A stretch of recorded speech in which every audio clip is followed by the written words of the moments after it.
Oof. This report is so boring. Numbers, accounts, and statistics. I hate it. I'm an artist. When I was younger, I used to write short stories, novels, poems, and I was good at it. What has happened to my inspiration? What am I doing here? A publishing house. That's where I would like to work. Okay, Victoria, stop dreaming. Let's get back to the report. The boss wants it on his desk at 5 this afternoon. Oh, isn't there anything more interesting to do? Like listening to some good music.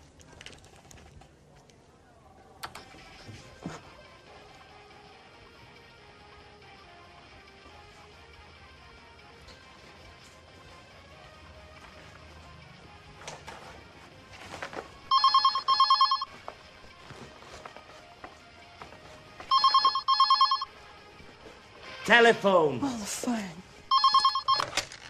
Hello, this is Victoria Lee. Oh, Lucy, what can I do for you? No, I'm not busy. Well, actually, I am very busy. I have to write a boring report for the boss. Anyway, what is it? Is there a problem? What? Mr. Lewis wants to speak with me. Really? Yes, of course. Put him through. Good morning, Mr. Lewis. It's a pleasure to hear from you. How are you? I'm fine, sir. What can I do for you? Yes, I know the product. It's very interesting, innovative, and the marketing department thinks it has a lot of potential for the international market. What? Me? Really? Thank you, sir. Yes, immediately. Yes, Victoria. Today is your lucky day. Bye-bye, boring report.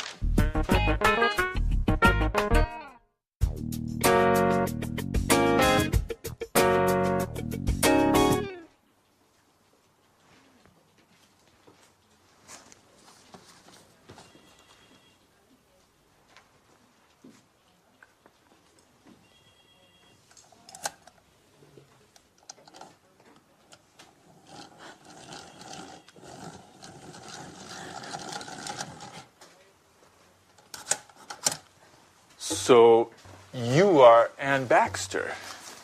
Yes, I am. I'm sorry. Really, I'm so sorry. Nice to meet you. I'm Mr. Stevens. How do you do? I'm so sorry, Mr. Stevens. Anne, please, sit down. It's all right. How are you today? I'm a little nervous. And this isn't a good start. That's all right. Well, Anne, where are you from? I'm English. I'm from Oxford. Great. A true Brit. Can you speak any other languages? French, German, Spanish? I can speak French, a little Spanish, and a few words of Italian. My sister is in Rome studying history of art at university. Okay. Very interesting. And can you use a computer? The internet? I'm not a genius with the computer, but I can use one. Great, Anne. I have your CV here, and I see you already work here. What do you do exactly? I do this and that. I usually work from home. I have an office in my room with a big desk and 2 chairs. And Fine. That's fine. And do you live alone? No, I share a flat with my Australian friend Alice. And there's a new flatmate now. His name is Jack. He's from New York. He's very nice. That's fine. Great, Anne. You're very well prepared. You have a good education, and you're very precise. You're just the person for this internship. Oh, thank you, Mr. Stevens. Thank you so much for this opportunity.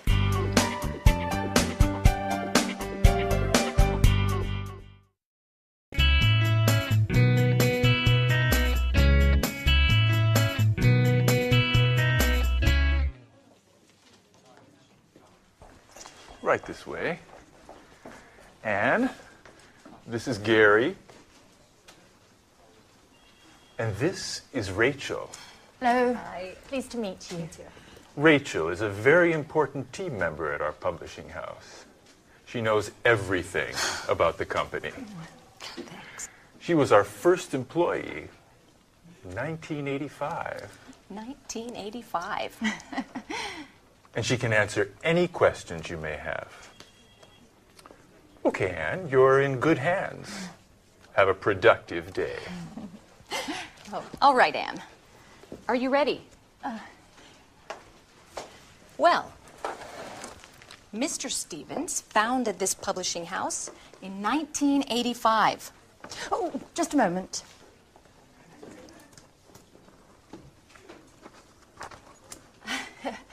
Okay.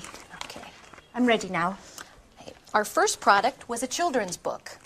It was very successful and sold more than 3 million copies. We had 20 different translations. Over time, the company changed and diversified, and we have now fiction, cookbooks, and tourist guides. Cookbooks and... I'm sorry, I didn't catch that. Tourist guides.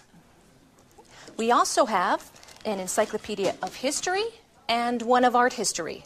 Sometimes we publish economic texts, and our catalog with over 10,000 titles makes us one of the most important publishers in the country. 10,000. We also employ more than 150 people. Is everything clear? Yes, I think so. Okay. As you know, this is Gary. He works in the advertising office, where he develops new client contacts and keeps in touch with our authors. Pleasure to meet you, Anne. It's so nice to have such lovely colleagues in this company. Fine, Anne. Okay. Let's move from theory to action. Okay. This is your desk. Here's your computer. Mm-hmm. You know how to use one, don't you? Yes. As I told Mr. Stevens, I'm not... Okay. No need to waste time. Okay. Over there is the fax and the photocopier. Okay. There's a coffee machine in the hall over there. Mm-hmm. But please, few breaks and keep them short. Do you understand? Yes. Excellent, Anne. Get to it.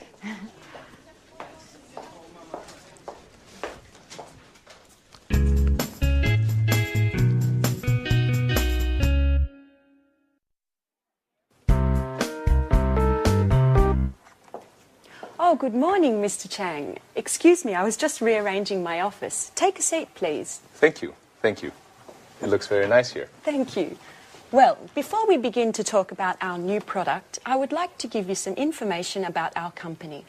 Speedmaster Spectre is a multinational company which specializes in well-designed, high-tech sporting goods. Founded in Los Angeles in 1995, we now have 15 branches worldwide.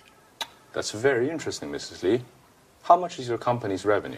Over the past few years, Speedmaster Spectre's revenue has grown impressively. Today we have a turnover of more than 60 million euros of revenue. Our revenues abroad amount to more than 50% of that total. Very impressive. And what are your target markets? We have product lines for men, women and children with gear covering head to toe. Our brand is synonymous with reliability. Speedmaster Spectre is trusted around the world, and we are considered one of the leaders in our sector. Great. So, what can you tell me about this new product? This is a revolutionary new tennis shoe. It's extremely durable thanks to our high-quality materials. We're interested in the Southeast Asian market. We believe that these shoes are the right product for that market. And where are they manufactured? Right, that's our strength. We have factories that meet all work standards and regulations in the countries we would like to target. And what is your role, Mrs. Lee? In the past, I was responsible for the Southern European market. Just last week, I took on a new role to test and distribute our products into the Chinese market. It's a very challenging position. That could deliver positive results. Together we can do great things, Mrs. Lee. Well, goodbye, Mrs. Lee. This meeting has been very profitable for both of us. Let's talk soon. Thank you, Mr. Chang. And yes, let's meet again soon. Great. Bye-bye.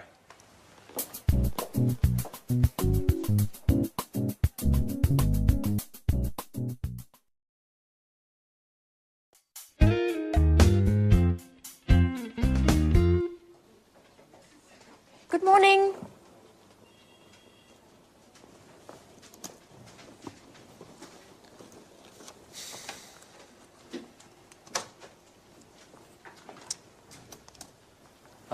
So, are you ready? Yes, quite ready. Okay, then let's begin.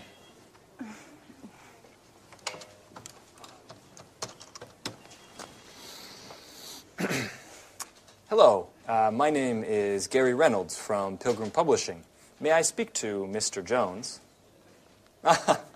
Mrs. Jones, how are you? And how is that wonderful apple pie of yours? I'm fine, thanks. Certainly, I'll hold. With a wink and a nudge, you can get whatever you want, even imaginary apple pie. This author is too important for us. Right. Hello, Mr. Jones. How are you? I'm fine, thank you. I wanted to know if you are interested in contributing to a new cooking guide that we have to bring out soon. Yes, it's a 6-volume collection of recipes to fit the needs of all tastes, with a detailed photo guide for preparation and cooking techniques. And we have to have the materials by the end of next month. Right. Exactly. Sure. Of course. Yes. Excuse me. Could you hold on for a moment? Anne, that's enough. Stop now. I can't concentrate. Oh, sorry, Gary. Sorry. Yes. As I said earlier, if you accept, I can send you a copy of the contract that you should sign and return. No, I'm sorry. We can't wait until next Tuesday. Well, I'll have to check with my boss. I need to ask Mr. Stevens if we can organize a meeting for next week. In the meantime, do you need any prep materials? No problem at all. I can send you an email immediately. Okay, goodbye. It was a pleasure speaking to you.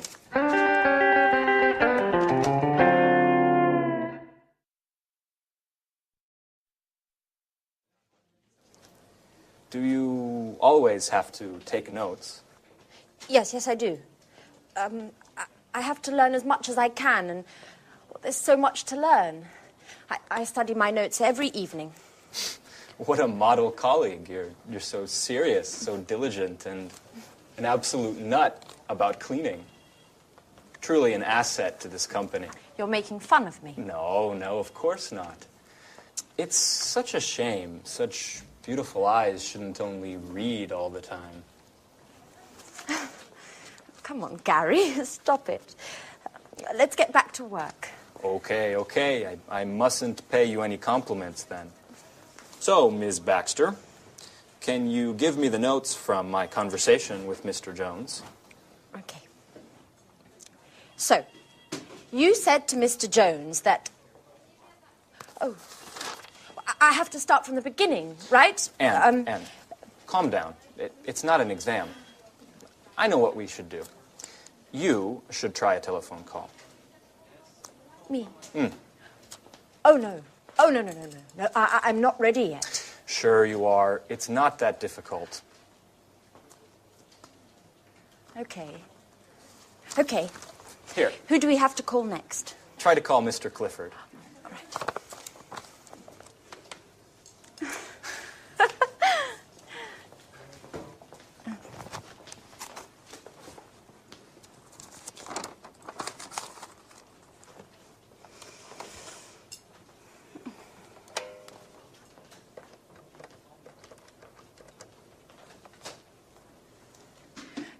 Hello. This is Anne Baxter from Pilgrim Publishing. Please may I speak to Mr. Clifford? Oh, I see. All right. All right, thank you very much. Right, goodbye. Well, what happened? Well, Come on, tell me. I dialed the wrong number.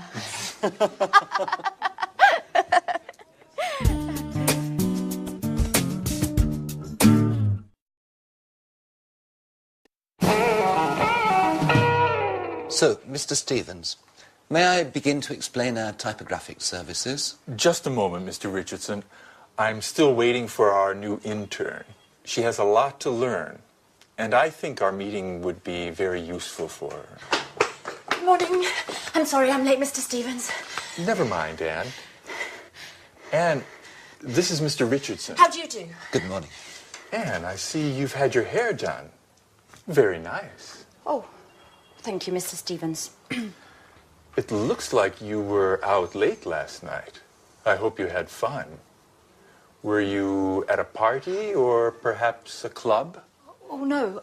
I was at home. Actually, it was quite a difficult night. Anyway, I don't want to bore you with my personal problems. Right. So, Mr. Richardson, tell us about your typographical services. Founded by Charles Emerson, Montex has been active in the typographic market since 1985.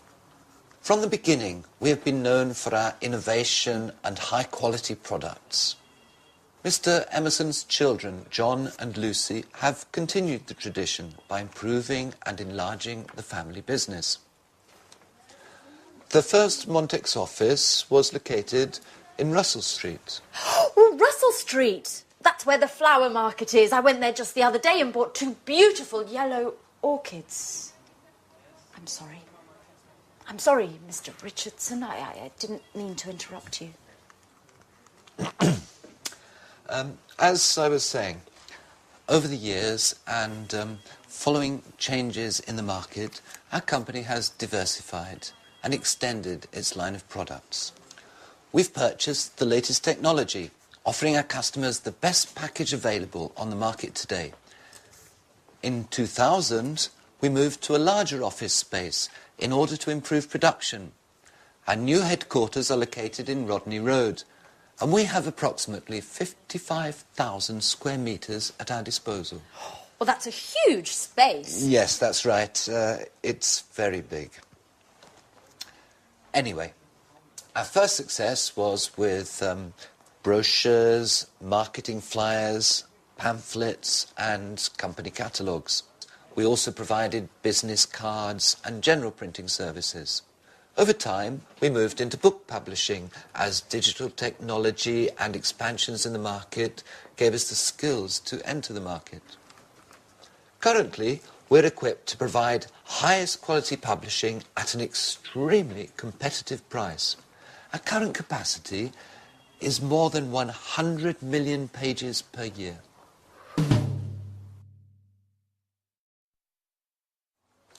So, Anne, have you understood everything? Would you like to sum up what Mr. Richardson has said? Me? Yes. Could you? Oh, all right. I'll try. Established in 1985 by Charles Emerson, Montex has successfully grown and adapted to changing client needs. In 2000, the company transferred to Rodney Road, where, thanks to cutting-edge equipment capable of high volume, it has optimized its production and extended its offerings, specializing in the publishing sector. Currently, it provides top-quality printing at extremely attractive pricing. Well done, Anne. You have a great ability to summarize. You know, Mr. Richardson, we aren't very pleased with our current typographers. They don't meet deadlines. Professionalism, efficiency and punctuality are the keys to our success.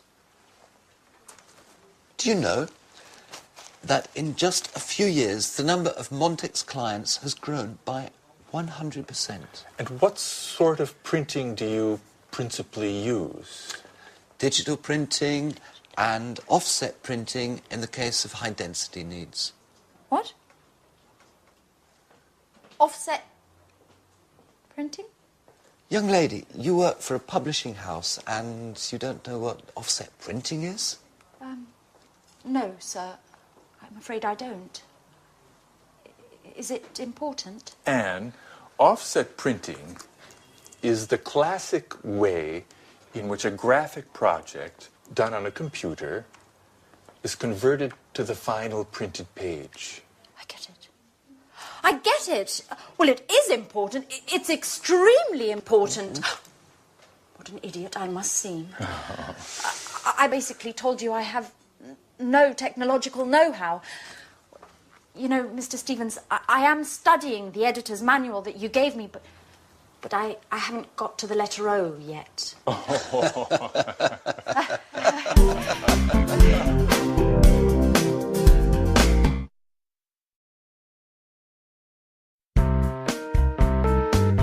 We're meeting here today to show Mr. Chang our new Smarty tennis shoes. These innovative shoes are made of high-quality materials and are perfect for the Southeast Asian market, which, as we all know, is expanding rapidly. We're especially interested in the Chinese market, which is growing at a pace much faster than the rest of the world. Excuse me for a moment. Henry? Hi. I'm sorry, but I'm in a meeting right now. Let's talk later, okay? All right, tell me, but hurry up. No, Henry, I never told John he could watch TV all day. He must have misunderstood. All I said was that he can watch all the TV he wants, but only after doing his homework. This really isn't the right moment, Henry. I'm sorry. Can we continue this conversation later on this evening? Pardon the interruption. Now, as I was saying... Excuse me, Victoria, but do you think this is the right product for the Chinese market?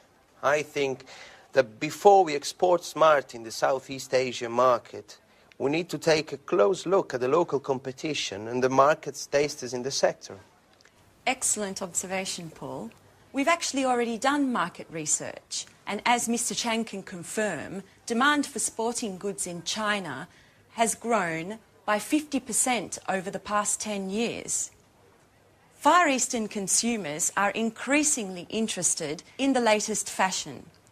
They have become the most demanding consumers of fashion and quality in the world. Isn't that right, Mr. Chang? Oh, yes. Your fashions have reached our shores. Fashion is law, especially for young consumers. In fact, purchases are driven more by trends than by the actual products. And what about the competition, Victoria? It's a well-known fact that labor costs are lower in China, and the shoes produced in China are much more cost-competitive than in Europe. Right again, Paul. However, our shoes are manufactured with high-quality materials that target an upper-level segment of the market. This market segment is quite happy to spend more on products that are well-equipped, last longer, and are of a higher quality. Do you have any data on how Smarty sales are going in Europe and in the States? Yes. Our marketing department sent me the latest report just this morning, and I'm happy to say it's very encouraging. Smarty has become one of our most successful products of the last few years. Demand is growing exponentially, and the satisfaction level of these shoes is much higher than that of similar shoes produced by other companies. In fact, Smarty shoes are considered one of the most durable, the most functional, and, most importantly, the most popular amongst the youth market. And what about the distribution?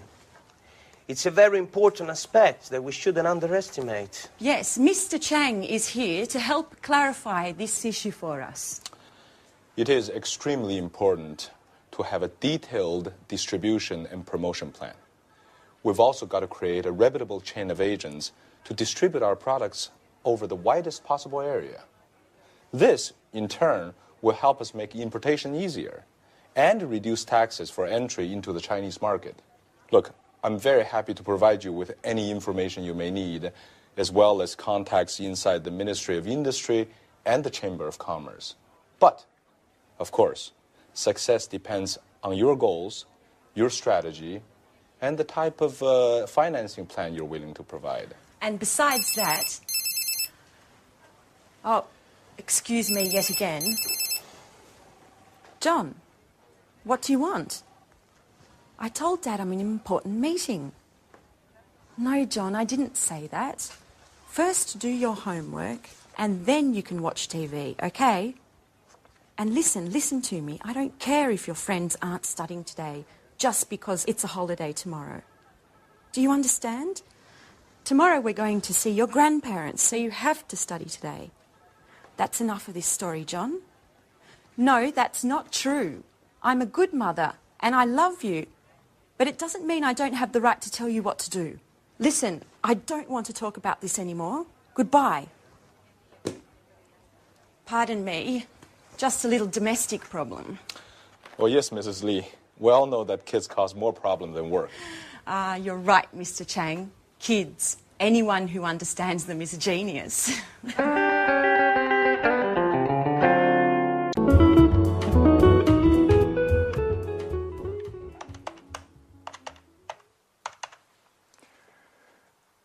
Hello, is this Montex Typography? Good morning, this is Louis Stevens of Pilgrim Publishing. I'd like to speak with Mr. Emerson. Oh, he's in a meeting. I see.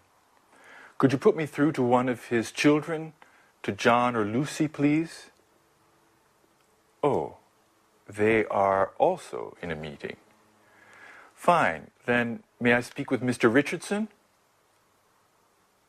You don't mean to say that he's also in a meeting? Yes, I see. Is there anyone that I could speak with to find out if our order has already gone to press? I'd also like some information about deliveries. Yes, I see. They're all in meetings. Could you take a message for Mr. Emerson? Ask him to call me as soon as possible, ASAP. I'll be in my office until 4. Thank you. Goodbye. Well, they certainly do like meetings at Montex, don't they?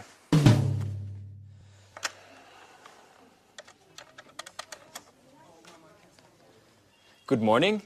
This is Gary Reynolds of Pilgrim Publishing. I would like to speak with Mr. Smith, please. Hey there, little guy. Could you give me your father, please? I see, he's not in. May I speak to your mom, then? I see, she's out as well. Okay. Does that mean that you're home alone? No, is there an adult in the house? Your babysitter. Okay. May I speak to her? Yes, hello, this is Gary Reynolds of Pilgrim Publishing. No, not Penguin. Pilgrim. Right. I wanted to speak to Mr. Smith about a new cookbook series that we're preparing. No, you've misunderstood. No, I'm not trying to sell anything. I don't sell encyclopedias. No, listen, I work in a publishing house, and Mr. Smith is one of our authors. No, hey, wait, don't hang up. Hey, could you... Hello? Well, let's try someone else. Mr. Fox.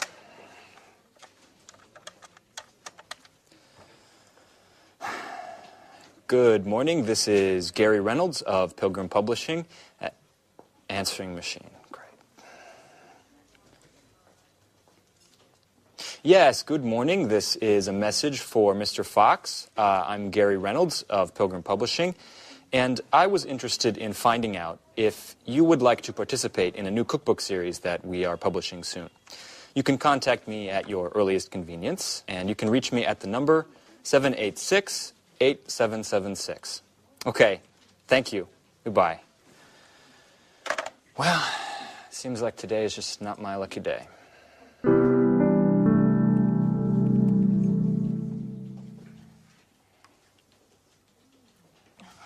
no, the answer phone. Alice! Hello, it's Anne. I need to speak to you urgently. Please call me as soon as you get this message. I've got lots of news to tell you about Peter and Sharon. I imagine you're interested. Anyway, no news for now.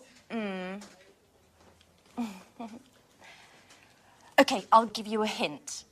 Peter telephoned to say that he'd called Sharon about Japan, and do you know what she said? I'm not going to tell you. Call me and you'll find out. Okay, bye. Speak to you soon. Oh, you can reach me at the office.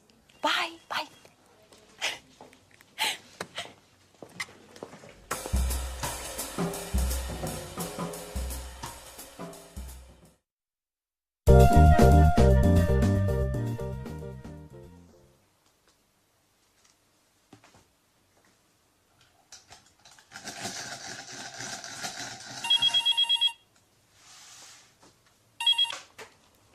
Pilgrim Publishing, good morning. Who is this? Yes, this is Mr. Stevens' office. With whom am I speaking? Oh, good morning, Mr. Emerson. If I'm not mistaken, you're the head of Montex Typography. This is Rachel Gordon, Mr. Stevens' assistant. It's a pleasure to meet you. On the phone. No, I'm sorry. Mr. Stevens isn't in at the moment. He just left. Yes, I know it's 4 o'clock. No, unfortunately, he was called away unexpectedly. Would you care to speak with me? No, don't worry. There are no secrets between Mr. Stevens and myself. Yes, he telephoned to find out if you had already begun work on our order. And I think he also wanted to know about the means of delivery. Uh-huh. Fine. Ah, Mr. Stevens will be pleased. Yes, taken note of everything. In any case, I'll have him call you tomorrow morning. When will you be in? At 10. Okay. Fine. Goodbye, Mr. Emerson. I look forward to meeting you in person.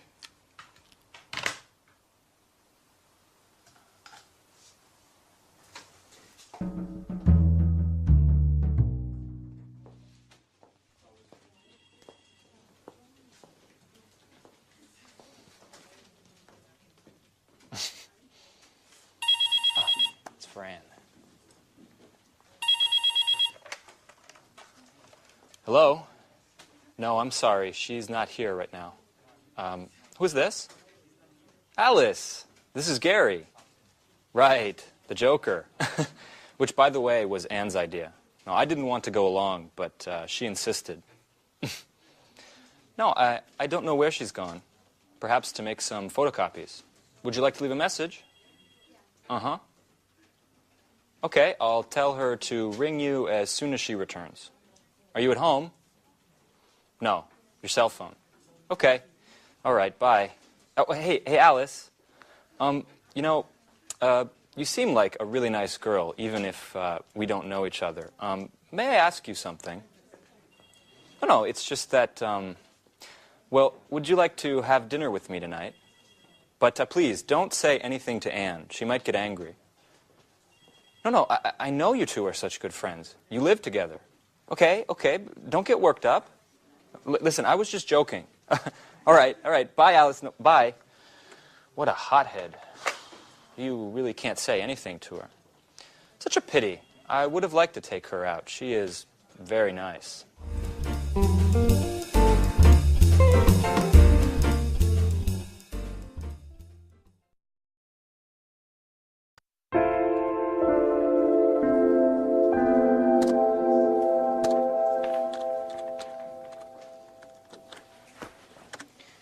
So, Anne, how did your meeting with Mr. Stevens and the Montex representative go? Quite well. Actually, it was very interesting. Did they come to any agreement? Well, for the moment, Montrax is going to print 3,000 copies of our next series of cookbooks. Mr. Stevens wants to give them a trial run and see how they work. If they meet their deadlines and price competitively, he'll sign on for larger deals in the future. Well, we're hoping to optimize our work and drive down costs a little. And the publishing market is in a deep crisis. Readership is dropping rapidly, which is driving down sales. At the same time, production costs are increasing because of foreign rights acquisition as well as distribution costs. As a matter of fact, I haven't bought many books recently. Tell me, Rachel, does this crisis also affect us here at Pilgrim? Certainly. The negative trends of the market are felt throughout the sector, beginning with those who work in it. In any case, I'm optimistic, and I'm sure this is just a passing crisis, and that the publishing sector will soon recover. That's probably what Gary wanted to talk to me about this morning. I saw him, and he said that he had something very important to tell me. Uh-huh. What? Why are you making that face? No, it's nothing, Anne. It's just that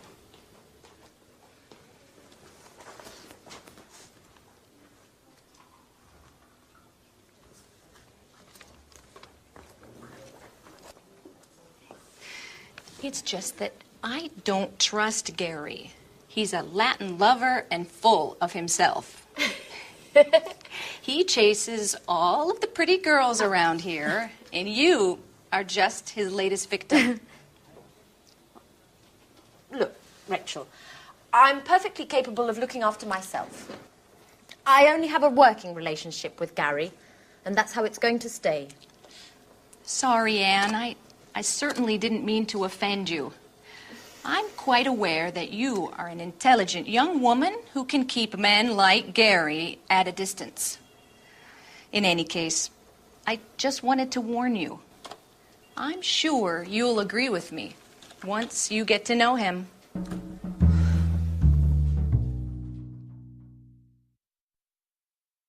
Yes, to be honest, I am a bit worried. Profits are down 8% over the last few months. And just yesterday, I read an article in Media World that confirmed my suspicions. Forecasts for the publishing market are quite pessimistic. And the general feeling is that things are going to continue to go downhill based on current trends. The next 5 years could see a further drop of 20%. If we leave out bestsellers and fiction, then the entire publishing market has taken a direct hit. Or, better, is in a downward spiral. But what about sales? For the moment, they're stationary, but we won't be able to improve them. In fact, we'll have to stop publication of our encyclopedias of history and art history, with awful consequences for those working on these projects. Are you saying that we'll have to lay people off? No, not for the moment. But if things continue like they are, we will have to let some of our people go. Oh my God. There must be something we can do to keep from cutting staff. I'm meeting with Mr. Stevens this afternoon to discuss the situation. We're going to focus on new objectives for the company in both marketing and sales. Perhaps we will develop a new line of economic paperbacks, which might help sales. But the other publishers are already doing that successfully. I think we'll need to develop new products to encourage new market opportunities. Well said, Billy. I've already got an idea to suggest. It won't resolve all of our problems, but it could bring about some interesting developments. And what might this new idea be? Anne! Well, Anne, are you in there? Hey, you! I'm looking for my friend Anne. Is she with you? Anne! Surprise! Anne, hello. Come back to Earth. Someone's looking for you. Anne! Alice, What are you doing here? Well, I came to see where you work, Anne. Could you give me a tour? So, these are your colleagues. Oh. What long faces. Are you always like this? We need a little fun to lighten things up in here. Why don't you invite them to the party this evening? No, no, really. I don't think, well, today's really not a good time to be talking about parties. Why don't you come back some other time? And perhaps warn me in advance, perhaps. Bye-bye, Alice.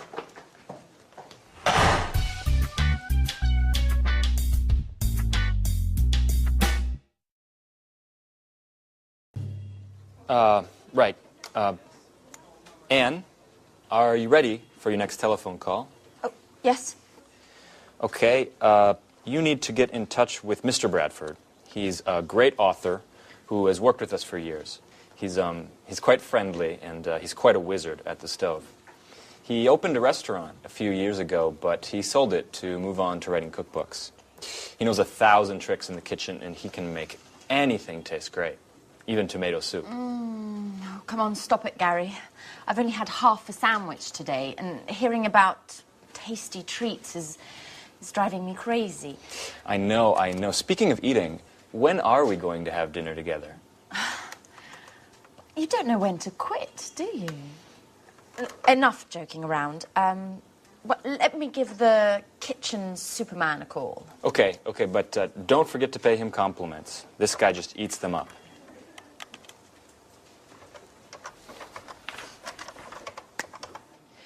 Hello, good morning. This is Anne Baxter from Pilgrim Publishing. Please may I speak to Mr. Bradford?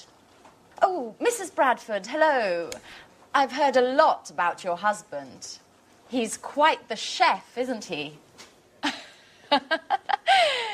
Yes, I also enjoy cooking, but I'm not in the same league, of course.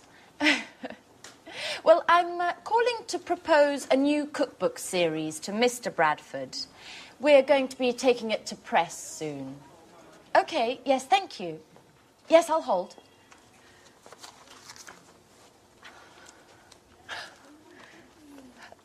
Good morning, Mr. Bradford. Hello, this is Anne Baxter from Pilgrim Publishing. First of all, congratulations. You're a legend around here.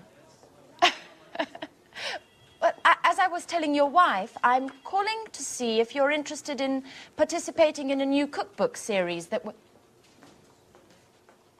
Yes, I know that you've always spoken to Gary Reynolds, but I'm the new colleague who's been assigned to this project. I beg your pardon? Well, excuse me, Mr. Bradford, but I don't understand why you consider Mr. Reynolds to be more competent than myself. In any case, if you'd like to speak to him, hold on a moment. I'll put you through. Hey, Mark. How are you? Yeah, I think you upset Anne, our new intern. Oh, she's a fantastic colleague, diligent and hardworking. Yeah, let's set up a meeting so you can meet her. You'll be very impressed. She's also a great cook. In the meantime, I'll send you a detailed outline of the project. Okay, and we'll see each other Tuesday at 10. Okay, right. Bye, Mark.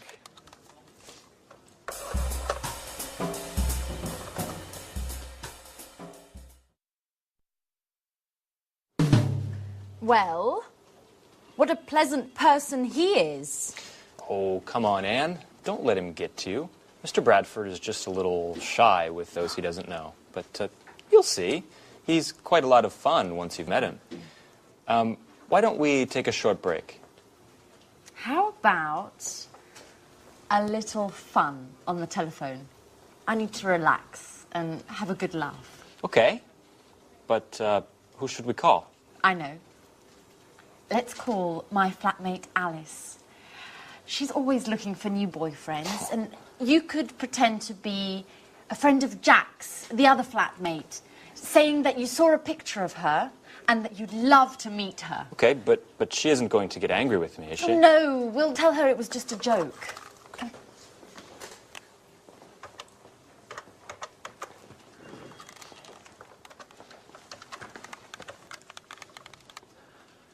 Hello? Is that Alice?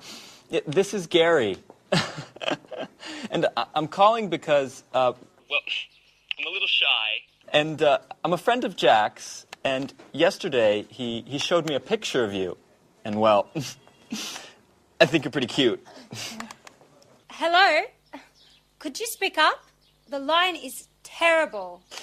Yes, I'm also having problems. This line must be congested.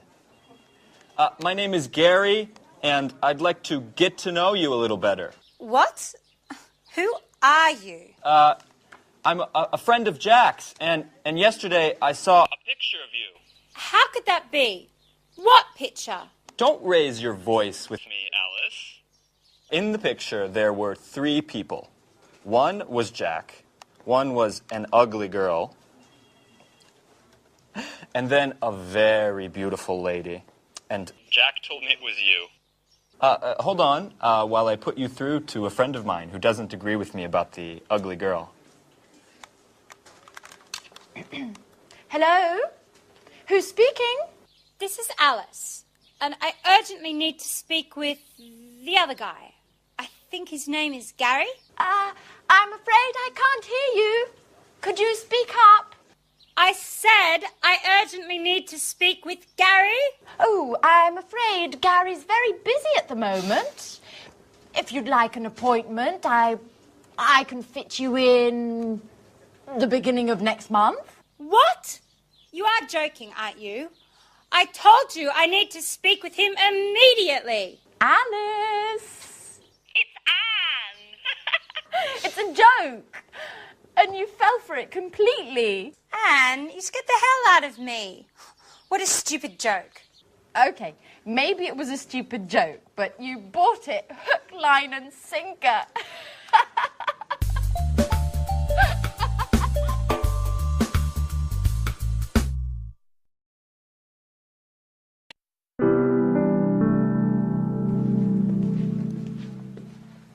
Victoria Lee, good morning. Do you remember me? Yes, certainly. And to what do I owe the pleasure of your unexpected visit? Beautiful office. My compliments. You've certainly come a long way, haven't you? Well, I can't complain. If you don't mind, I've got quite a lot to do. You didn't feel that way a year ago when we first met. Listen, Mrs. Baker, that was a very difficult period for me. I wasn't happy with my job and... Don't worry, Lee. I'm not here to visit the past, but rather to talk about the future. What? I've recently heard quite a bit about you. I know that you've done great things to improve the bottom line of Spectra. As a matter of fact, that's why I'm here today. I'd like you to come and work for us. Thank you, Mrs. Baker, but... Just a moment, Lee. Let me have my say. If you came to work for us, you'd not only have the opportunity to work for a successful company, but you'd also have a brilliant career with full satisfaction ahead of you. I'm flattered, but as I said, I'm very pleased with my present employment. If I were to propose a position as business development manager, would you consider my offer? Mrs. Baker, please, if I were to come and work for you, I'd be doing my company a disservice. Just think it over, Lee. If you accept, you'll get a much higher salary than your current one. Of course, I forgot to mention the company car and mobile phone, not to mention an impressive percentage of sales. That's enough, Mrs. Baker. Your offer is very tempting, and if I were free, I would certainly accept. However, things have changed greatly. I am very satisfied with my job here. Mrs. Lee, I've brought you this brochure. I was just, Fine, I'll leave. Mrs. Lee, just think about what I said. I'll be in touch.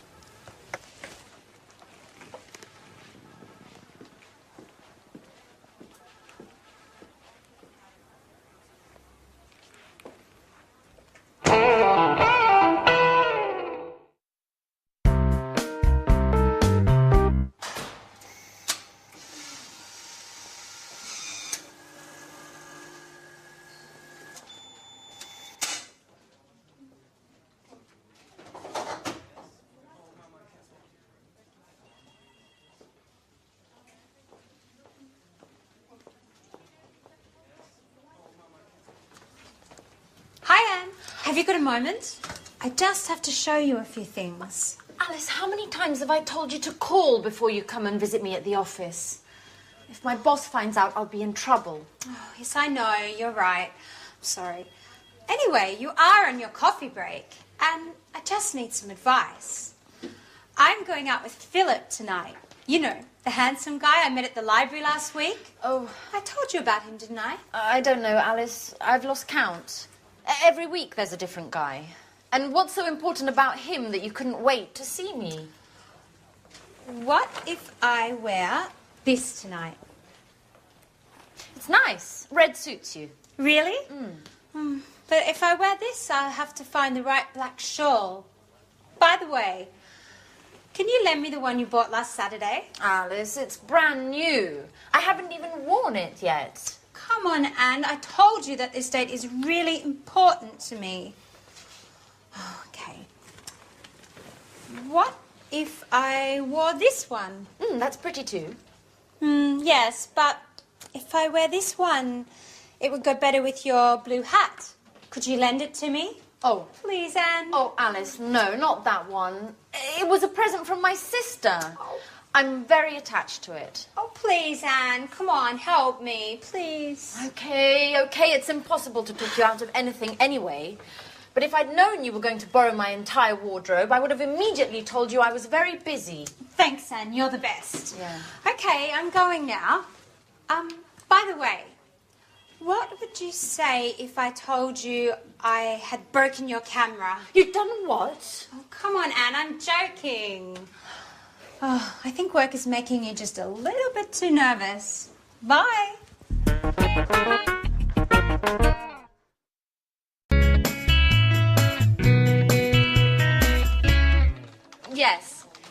Yes, Mr. Jones. The collection is divided into thematic volumes.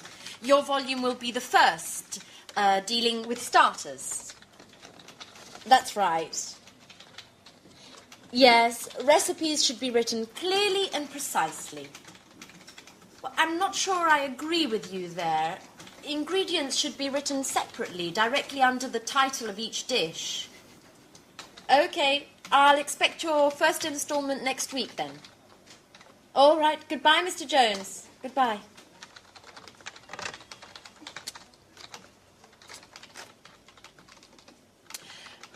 Excuse me, Gary. Has Mr. Bradford got in touch yet? Gary? Hello? I asked you a question. Could you answer, please? What's up, Anne? I'm sorry, I'm writing the contracts to send out to the authors. Have you spoken to Mr. Bradford yet? No. Could you give him a call? I'm really very busy at the moment. Okay. Could you at least tell me where you are with him? Has he sent us the materials? Gary? Hello, Gary? What? Please, can you tell me what is so entertaining about drawing up contracts? Why? Because you're glued to your computer and you keep laughing like a fool. I'm just in a good mood today. Come on, Gary. I'm not stupid. What are you doing? Okay, you've caught me out. I'm chatting. It's great fun. Would you like to give it a try? No, thank you very much. And you shouldn't be chatting at work anyway. Mr. Stevens might notice. Now, why would he? If he walks in the door, I'll just close the window and continue typing up the contracts. Anne, relax. Let's chat a bit together. No, I'm afraid I can't. Somebody needs to work around here. Now, could you explain how I should proceed with this? You spoke to Mr. Bradford, so could you give me some details on your agreement? Yes, he should have sent some materials in 2 days ago, but we still haven't received anything yet. Give him a call and see where he's at with those.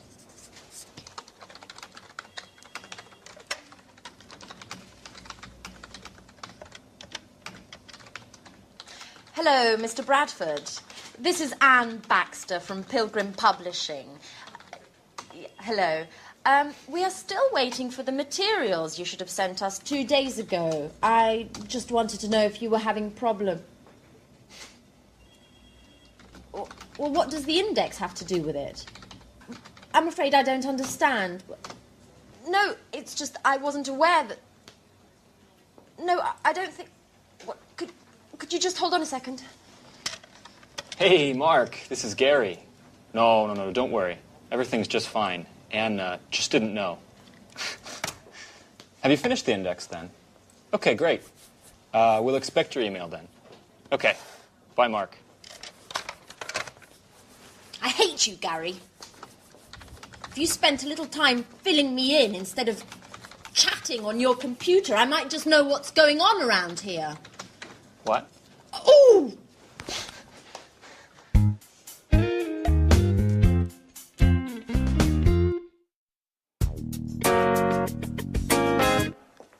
Mrs. Lee, excuse me for disturbing, but I need to speak to you for a moment. You're not disturbing, Mr. Chang. What can I do for you?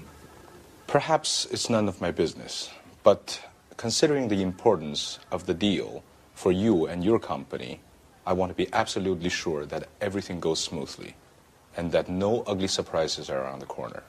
I don't understand, Mr. Chang. What are you getting at? You see, Victoria, I value you highly and trust in you, but I don't like people going behind my back.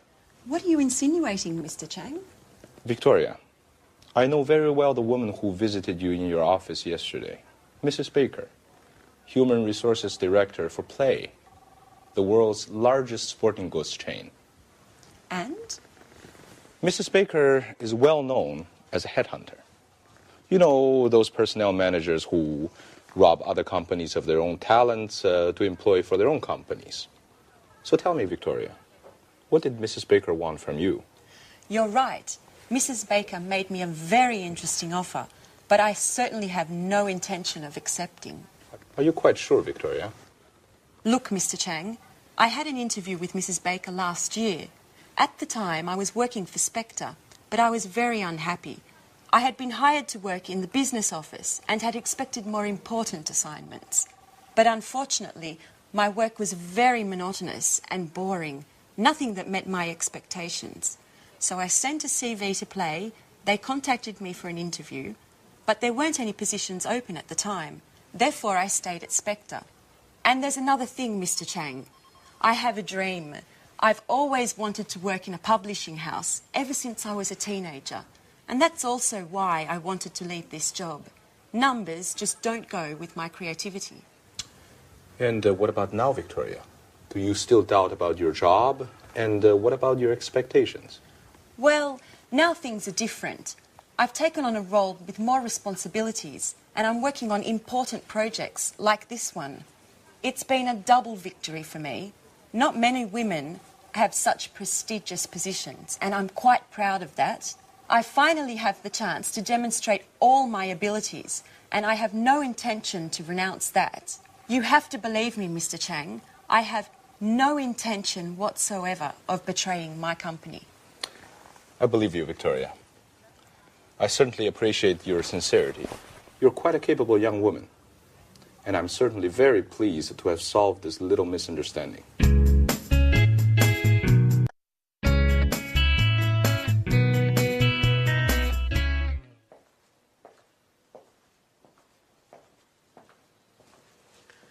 Excuse me, my name's Victoria Lee.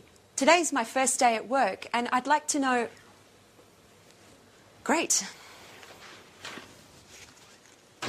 Great way to start. Where is everybody? Mr. Stevens told me I was going to meet my new colleagues, and they were going to explain everything.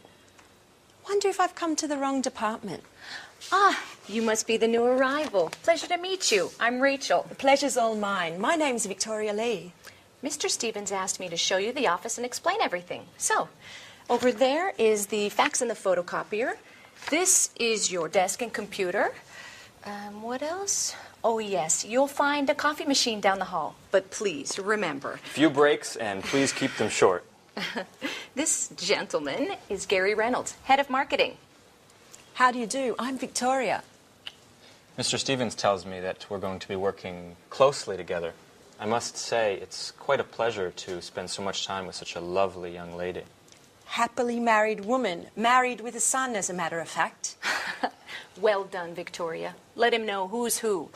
Gary's the kind of guy who can't control himself with attractive women. Thank you for the compliment, Rachel. Let's get down to work. Here's an analysis of last year's investments. As you can see, we've consistently improved our bottom line in all sectors, even if, as far as I'm concerned, we need to move more aggressively into the market. What exactly do you mean? Well, improve our e-commerce play, for example. Let's imagine for a moment that Pilgrim were to develop an advanced online catalog that would allow users to purchase directly online. Don't you think that this way we could dramatically cut our distribution costs? Certainly. But what does Mr. Stevens think? Well, he's a bit old school in his way of thinking. According to his worldview, we should focus on sales through more traditional channels. I, on the other hand, would be thrilled if you saw things more along my lines. Why don't we develop a realistic marketing strategy that includes possible e-commerce earnings? Perhaps we could convince him together. I'm afraid I can't at the moment, Gary. I've got to focus on the bookkeeping to begin with. Listen, why don't we have a little dinner together tonight and then continue working at my house? I'm married, remember, Gary?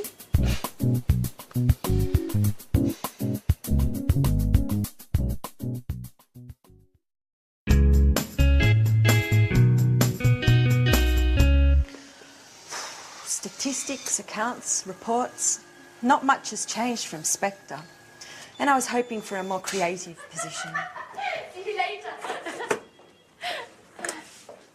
Oh, hello.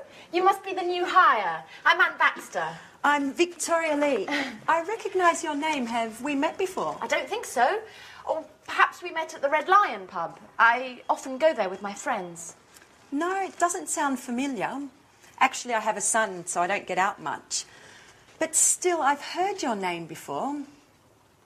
Just a moment, now I remember. We met on the telephone when I was still working at Spectre. We both had that problem with our courier, Fast. Oh, yes. Oh, yes, I remember now. You were having problems with a shipment to China. Gosh, what a coincidence. Well, who would have ever thought we would end up working together? So, how are things going? Well, it's still too early to say. Today's my first day at work. Oh. Well, I presume you've already met Gary. Yes, earlier. We're working on a project together. And I bet he's already invited you out to dinner. Yes, as a matter of fact. And he's probably told you that he loves working with charming young girls such as yourself. Yes, and how do you know? He always uses the same line. He did the same with me. How original. Well, I'm pleased that you've joined us here, and, well, I hope we'll become great friends. Yes, well, I'm sure we will. You're very nice. And who knows, maybe that telephone call was destiny. Ooh.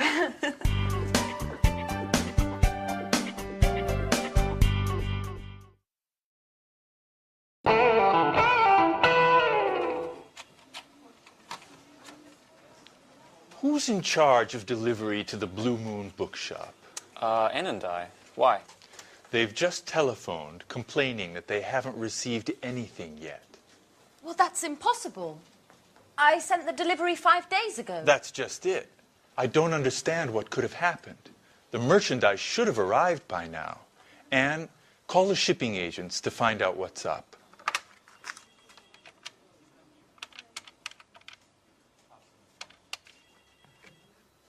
Hello, am I speaking to Fast Shipping? This is Anne Baxter from Pilgrim Publishing. I'd like to follow up on the merchandise we sent 5 days ago. Sorry? What?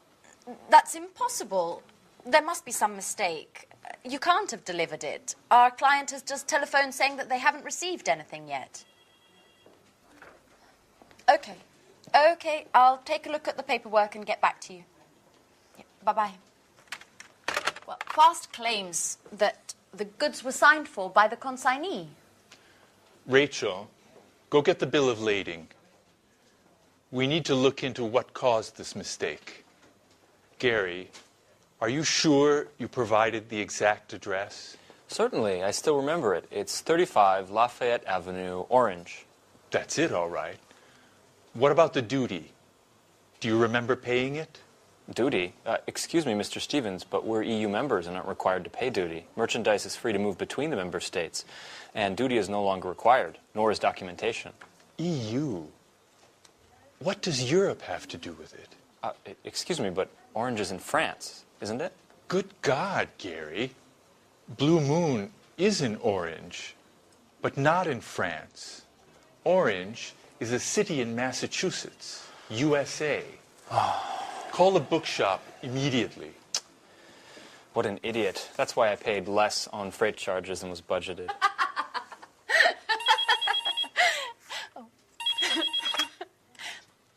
Hello, Pilgrim Publishing. This is Anne Baxter. How may I help you? Hello, this is Victoria Lee. I'm calling in regards to the shipment. I was wondering if you had any news yet. Yes, Actually, I was just about to call you. unfortunately, there's been a misunderstanding. But don't worry. We're taking care of things on our end, and you should receive The goods very soon. Could you tell me exactly what's happened? My boss is extremely upset. The shipping documents were in order. According to the bill of lading, the supplies should have already arrived. Can you explain why the merchandise is blocked in the custom warehouse? Customs? Oh, no, you see, I'm afraid there's been a slight problem in addressing the goods, and they've been sent to a destination in France instead of Massachusetts. France? Massachusetts? What are you talking about? The merchandise was destined for China. China? Excuse me, are you the owner of the Blue Moon in Orange, Massachusetts? No, I'm not. I work for Spectre. We're a multinational sporting goods manufacturer. I'm speaking with fast shippers. Well, actually, no. This is Pilgrim Publishing. I'm afraid you've got the wrong number. But we do have something in common. We both use the same Courier.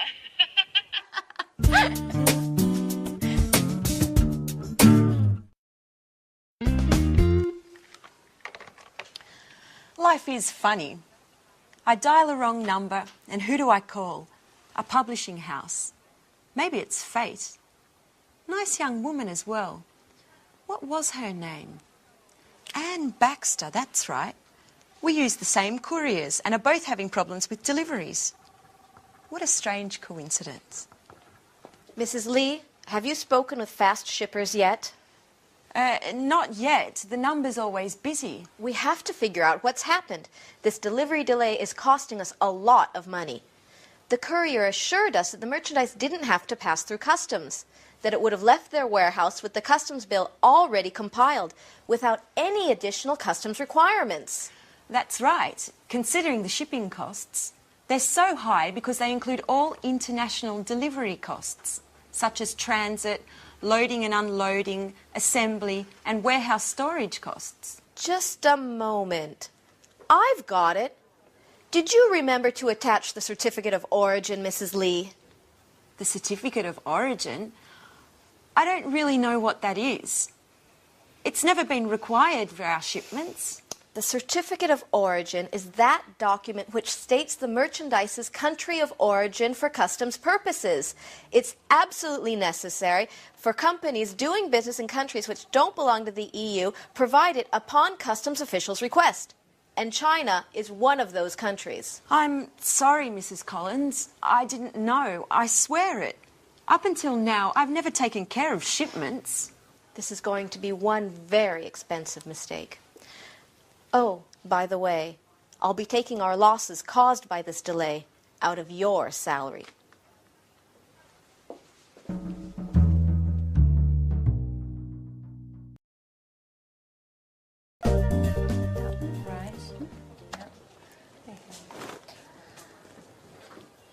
Welcome back, Gary. How was the International Book Fair in Frankfurt? Great. I cultivated a number of interesting contacts that could lead to great opportunities. I also participated in a very important conference on the current state of affairs in the international book market. Oh, do tell, Gary. Yes, okay, but just a brief summary because I've really got to get going. Mr. Stevens wants a report on the trade fair ASAP, and I've been away for 3 days, so I've got a ton of work to catch up on. In any case, a number of the top company representatives from the largest international publishing houses participated. The most interesting presentation was surely that of John Schumann, one of the top experts in the publishing sector. And what did he have to say? Excuse me, just a moment. It's one of my contacts from Frankfurt.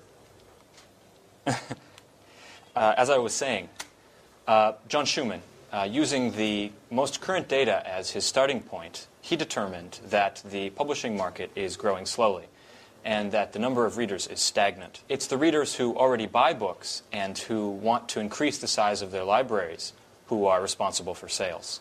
To cut a long story short, the current crisis has been around for a while. Unfortunately, yes. Just the other day, a friend of mine from Amsterdam in the publishing trade was telling me that his company has had to let 15 people go since the beginning of the year. You're kidding. Does that mean that we could become redundant? No, Rachel, I just finished telling you that the trade fair was a huge success. We've just got to look at these things over the long term. It's the latest technologies that will offer the most success in this market. What do you mean? I'm talking about digital editing. We are on the cusp of a revolution in publishing. In other words, the transition from printed publishing to digital publishing. I'm afraid I don't agree with you, Gary. Internet, email, CD-ROM, DVDs, and all electronic gadgets put together will never substitute the joy of reading a book. I know, Rachel, you are a Luddite, but this is the future. The owner of a multimedia publishing house from Stockholm told me that they were able to greatly lower production, distribution, and warehousing costs, all due to digital publishing. Not only that, but just think of the level of interaction we can achieve with readers via internet. And besides that, just a moment, excuse me.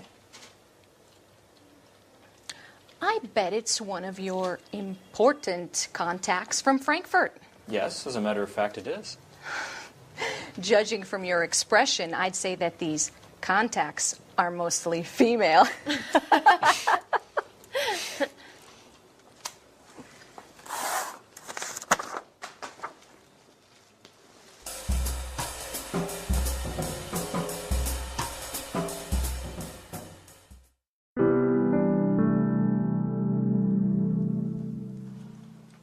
Oh, hi, Victoria.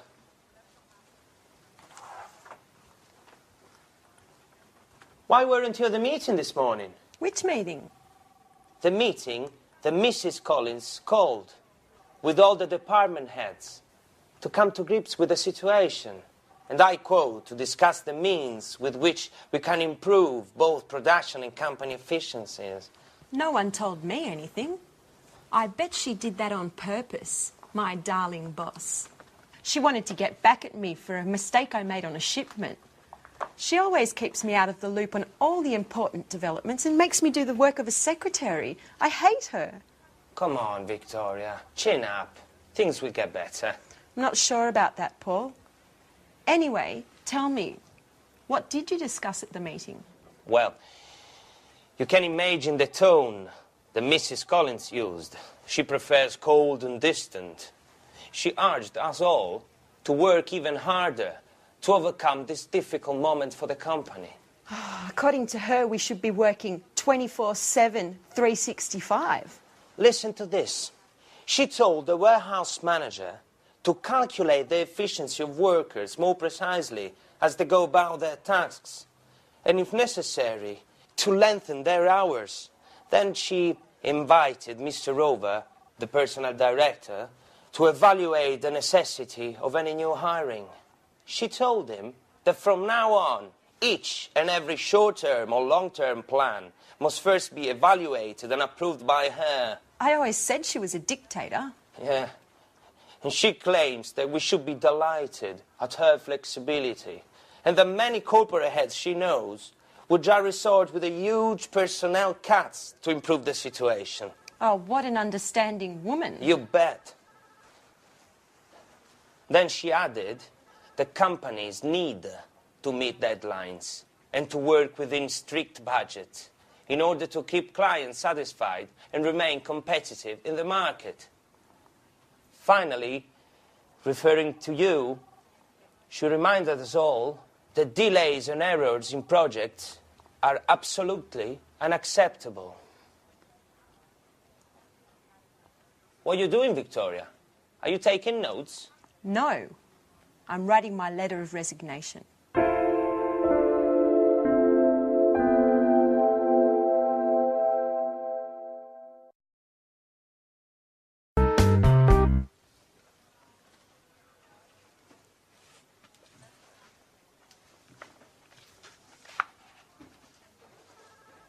Paul.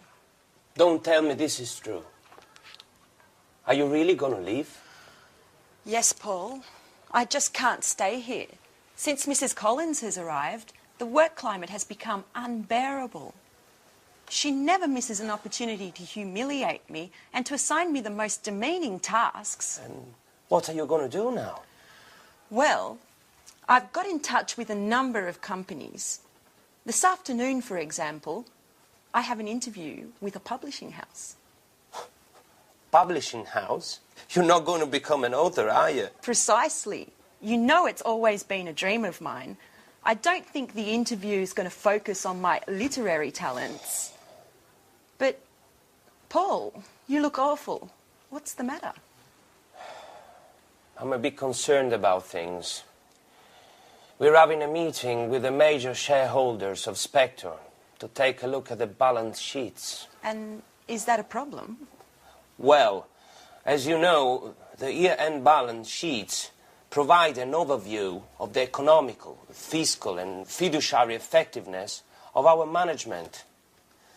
And I certainly hope that scrutinizing the books won't uncover inconvenient discrepancies that could lead to a change of a company leadership. What exactly are you referring to? As you know, things haven't been rosy lately, even if there has been a slight improvement in share prices during the last quarter. However, at the same time, the outstanding debts to our suppliers have also increased. In other words, our revenues don't cover our expenses. The situation is serious then. That's right. I'm afraid we'll need to resort to additional outside financing. I've been calculating the various balance sheets entries to understand what's causing our debts and try to develop a plan of attack to get our weak points under control. The results are anything but encouraging. As you well know, the solidity and integrity of our financial core assets are indispensable to keeping our production capabilities intact and revenues flowing. I certainly wouldn't want to be in your shoes at the meeting. No kidding. I'm predicting lightning and thunder. I wish I didn't have to participate. Perhaps I could come down with a sudden case of flu or something. How about kidney inflammation accompanied by high fever caused by a highly contagious virus mysteriously present in the company? You'll laugh, but now that you won't be here, I'll have to double the work. By the way, they don't happen to need someone else at the publishing house you were speaking about. So you're a secret author as well? No, but I can do a lot of things. For example, use a computer, make photocopies, send faxes. That should be enough, shouldn't it? What a clown. I'm going to miss your jokes, Paul.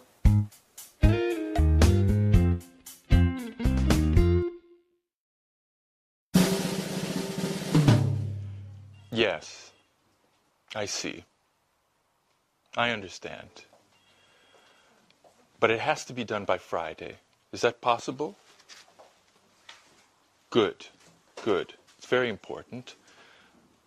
We'll be in touch. Thank you. Goodbye.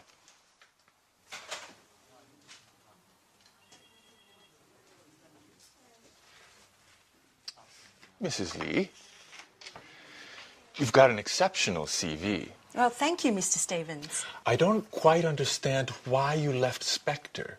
According to this, you were in a position of considerable responsibility. That's true. I was very satisfied with my job at the beginning. I had a very prestigious position and many high-profile projects were sent my way. However, once Spectre was taken over by a Japanese multinational, things just took a turn to the worse. My boss was let go, many of my colleagues were transferred, and I was relieved of my duties. And of course, well, maybe I shouldn't tell you. Please do. No reason to be afraid. Well, the truth is, I just didn't get along with my new boss. I appreciate your frankness. Sincerity is one of the main qualities that I look for in my employees. But tell me, Mrs. Lee, how are your bookkeeping, invoicing, and administrative skills? Excellent, I would say. But I wanted to speak to you about an... Are you familiar with the publishing market? Yes, to a certain degree. But as I was saying, ever since I was a child, I've always been fascinated by... You can tell me about your dreams at another time, Mrs. Lee. Currently, we're busy with our year-end balance sheet, and I need a well-trained assistant to prepare an assessment of our administrative expenses and to study our assets and liabilities. You, considering your experiences, appear to be a perfect fit. Well, thank you, Mr. Stevens.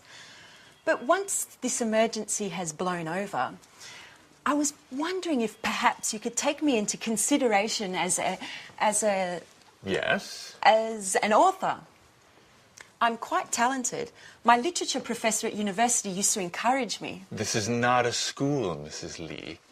I got in touch with you to speak to you about our marketing office. That's what I'd like to hire you for. Please don't be offended, but keep your dreams to yourself for the moment. As far as books are concerned, we can get started on the bookkeeping immediately. Certainly. But later? We'll see. We'll see.